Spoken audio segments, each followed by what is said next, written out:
بسم اللہ الرحمن الرحیم الحمد للہ رب العالمین نحمدہ ونصلی علی رسولہ الکریم۔ حیات الصحابہ یہ حضرت مولانا محمد یوسف کاندھلوی رحمۃ اللہ علیہ کی عربی میں کتاب ہے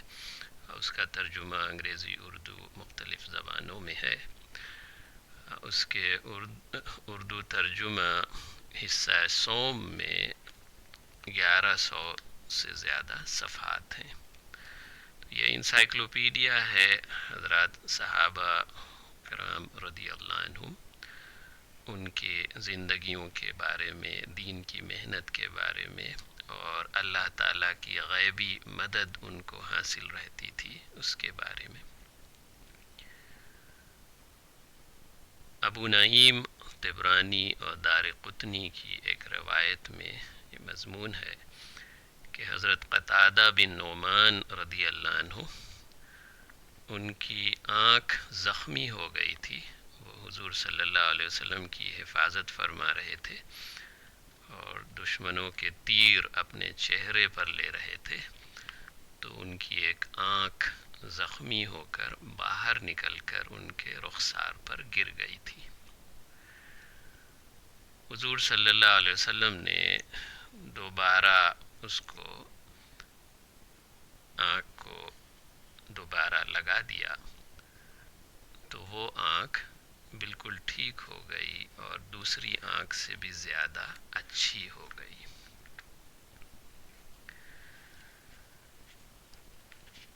بسم اللہ الرحمن الرحیم۔ ابن ابی دنیا اور بیہقی کی روایت ہے انس بن مالک رضی اللہ عنہ سے کہ ایک جوان یعنی ایک لڑکا، اس کا انتقال ہو گیا تھا، ہم نے اس کی آنکھیں بند کر کے اس پر کپڑا ڈال دیا،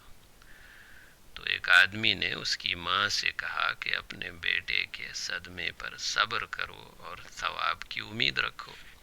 ماں نے پوچھا کہ کیا اس کا انتقال ہو گیا؟ تو ہم نے کہا کہ جی ہاں۔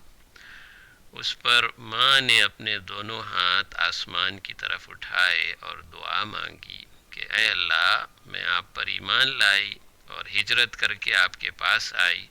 اور جب بھی مجھ پر کوئی مصیبت یا سختی آئی اور میں نے آپ سے دعا کی تو آپ نے وہ مصیبت اور سختی ضرور ہٹائی، تو میں آپ سے سوال کرتی ہوں کہ آپ مجھ پر یہ مصیبت مت ڈالیے۔ ماں کے یہ دعا مانگتے ہی اس کا لڑکا زندہ ہو گیا، چہرے سے کپڑا ہٹا کر بیٹھ گیا، اور تھوڑی دیر بعد جب ہم نے کھانا کھایا تو اس نے بھی ہمارے ساتھ کھانا کھایا۔ حاکم کی روایت ہے حضور صلی اللہ علیہ وسلم کے آزاد کیے ہوئے غلام حضرت سفینہ رضی اللہ عنہ فرماتے ہیں کہ میں سمندر میں سفر کر رہا تھا، جس کشتی میں تھا وہ ٹوٹ گئی، میں اس کے تختے پر بیٹھ گیا اور ایک گھنے جنگل میں پہنچا، یعنی بہتے بہتے اس تختے نے ایک جنگل میں ان کو پہنچا دیا جس میں شیر تھے، تو ایک شیر ان کو کھانے کے لیے آ گیا، تو میں نے کہا اے ابو الحارث، یہ شیر کی کنیت ہے، میں حضور صلی اللہ علیہ وسلم کا غلام ہوں۔ اس پر اس شیر نے اپنا سر جھکا دیا، آگے بڑھ کر مجھے کندھا مارا اور میرے آگے آگے چلنے لگا، یہاں تک کہ مجھے جنگل سے باہر لا کے راستے پر ڈال دیا، پھر آہستہ سے آواز نکالی جس سے میں سمجھا کہ یہ مجھے رخصت کر رہا ہے۔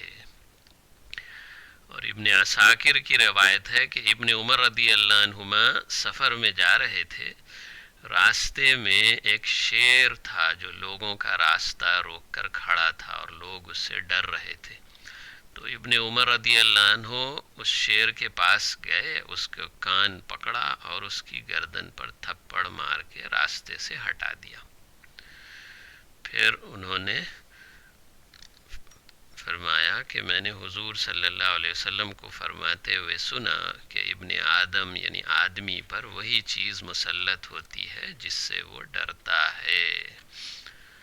اور اگر آدمی اللہ کے سوا کسی اور چیز سے نہ ڈرے تو اس پر اللہ کے علاوہ کوئی اور چیز مسلط نہ ہو، اور آدمی اسی چیز کے حوالے کر دیا جاتا ہے جس چیز سے اس کو نفع یا نقصان ملنے کا یقین ہوتا ہے۔ اور عمر رضی اللہ عنہ کے زمانے خلافت میں، اور یہ ابن عبد الحکیم کی روایت ہے اور بھی کتابوں میں ہے، کہ جب مسلمان مصر میں پہنچے تو دریائے نیل سال میں ایک مرتبہ رک جاتا تھا، اور وہاں کے جو لوگ مقامی باشندے تھے وہ اس میں ایک عورت کی قربانی دیتے تھے۔ تو مسلمانوں نے وہ جاہلانہ رسم کو بند کر دیا، تو دریا کا پانی نیچے جا رہا تھا اور مقامی لوگ وہ جگہ چھوڑ کر جا رہے تھے کہ اب پانی نہیں ہے تو اب کوئی زراعت وغیرہ نہیں ہوگی۔ تو عمر رضی اللہ عنہ نے دریا کے نام خط لکھا